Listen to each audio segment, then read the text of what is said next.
Greetings. My name is Steve Scheffler, and I'm the president of Iowa Faith and Freedom Coalition, which is a nonprofit organization dedicated to informing people of faith on issues of the day. We are here today to present to you a 2018 Caucus training video, and we hope that you'll take a look at this and realize the importance of you attending your caucuses on February 5th, 2018. Thank you. So now let's begin our discussion on the 2018 Iowa caucuses. There is a caucus every 2 years in Iowa. However, the presidential caucus is conducted only every 4 years in a presidential election year. So the important dates to remember for 2018 are, number one, the caucus date, which is for both Republicans and Democrats, on Monday, February 5th, 2018. So please mark your calendars for that date. And all those caucuses, both Republican and Democrat, will start promptly at 7 p.m. And then other dates that are important for you to remember. It's not necessary for you to attend these, but it would be very important if you want to see people of faith have an impact in the process here in Iowa. Number one, the county conventions. The Republicans will be held on March 10th, and the Democrats will be held on March 24th. These are both Saturday dates. They're usually all day, usually concluding by 3 or 4 p.m. in the afternoon. But again, this is important if you want to see your values imprinted in the political process. Then the district conventions, and by district conventions I mean a congressional district convention. So there's 4 districts in Iowa, so districts 1, 2, 3, and 4. Each of those districts will have a district convention. Republicans and Democrats likewise will meet on April 28th. And then last but not least, both the Republicans and Democrats hold their state conventions on Saturday, June 16th, 2018. And just to clarify, the county conventions and the district conventions and the state conventions for the Republicans and the Democrats will be held in separate locations. Now let's talk about who can participate in the Iowa caucuses on February 5th. First of all, you have to be a citizen of the United States of America. Secondly, you have to be a resident of the state of Iowa.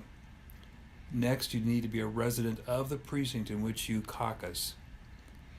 And you might check your voter registration card to see what precinct that you live in. If you don't, call your county auditor or call your local Republican or Democrat party.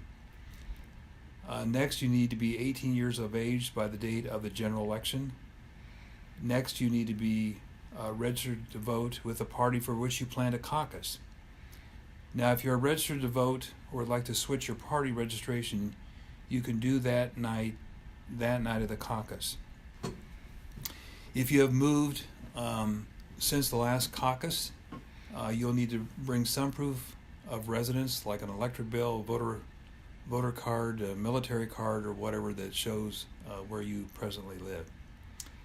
And I would encourage you to please arrive early to take care of any registration issues prior to the beginning of the caucus itself.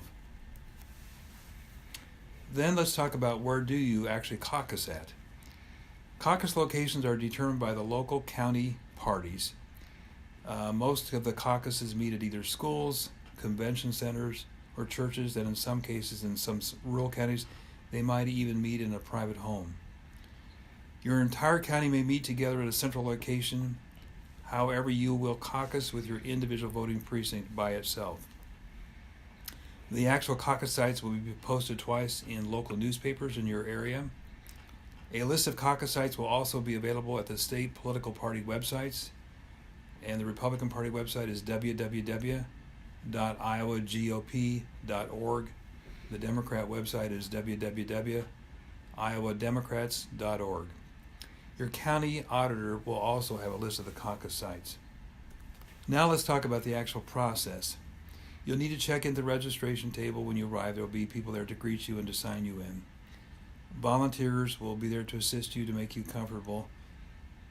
Next, bring some form of photo identification. If you're not registered to vote or need to change your registration, please arrive early so you can get that taken care of. Then take a seat, and the caucus will begin at 7 p.m., and the caucus should be over probably within an hour or less. Now let's talk about the purposes of the precinct caucus themselves. First, you'll elect 2 individuals to serve on the county party central committee. This is the governing board of the local party, and counties vary as to when they have their meetings. Some counties have meetings every month, other counties have them quarterly.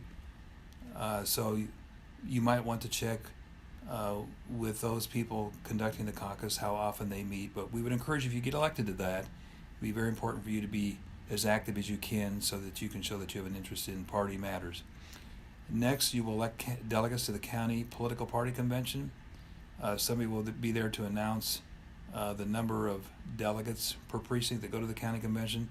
But this is a very, very important process because you will be deciding on party matters.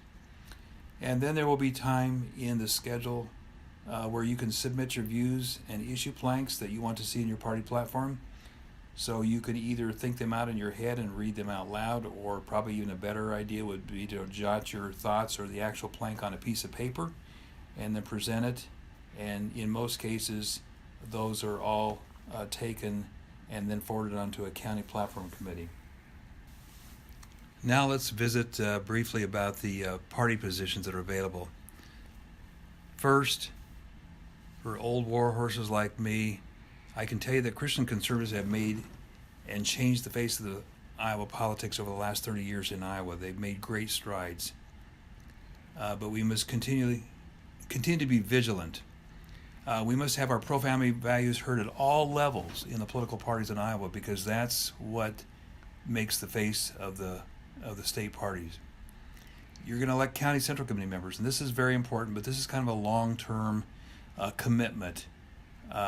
It's not difficult, but some, county central committees meet every month, some meet quarterly. You might want to check with that before you get elected, but I would highly encourage you, if you do take on that responsibility, to show up and to be active and help your county local party. That gives you credibility. But I would say that one of the very, very most important things, if you have to decide what is maybe more important than anything else that you've got time to do, is that you need to get elected as a delegate or an alternate delegate to your county convention. This is very, very important, because this is where you start the level of electing your county and your state party leadership. And those county conventions that will in turn elect delegates to go on to the congressional district and the state conventions. So this process, in my view, is probably the single most important position that you can fill if you have to pick and choose. You must be elected to your county convention then to go on to serve at the district and state convention. So basically you're talking about a commitment. If you go from county to district to state convention, you're talking about a 3-day commitment, one in March and one in April and then one in June. So if you'd like to bring any of these party positions, I would encourage you to bring friends and neighbors to help support you. And because this is a non-presidential election cycle, the number of people attending the caucus will be quite small compared to a presidential election year. So even bringing 2 or 3 friends to your caucus could be very influential in helping you get elected to one of these party positions. The final thing on the agenda for your caucus is normally the consideration of party platform planks. Years and years ago, the Republican Party and the Democrat Party were not good on the life issue. Today, the Republican Party has made major strides and is a pro-life party. But in order to retain some of those pro-family planks such as that, and the planks that protect the traditional family, it's important for people like you to bring your suggestions forward, write them down on a piece of paper, or to verbalize them out loud when the time comes for that. So remember, above all, it's important to vote your faith, your freedom, and your values. I want to thank you so much for tuning in today and viewing this caucus training video, and I hope it's been helpful to you. And I'm counting on you to bring your friends and your neighbors to our caucuses, and then to go through the process from county, district, and state convention, if that's possible, to make an impact here in Iowa. For further information, you can go to our website, which is ffciowa.com, or you can go to our Facebook, which is at facebook.com/Iowa Faith Freedom Coalition, or you can certainly call us here at our office at 225-1515. Thank you very much.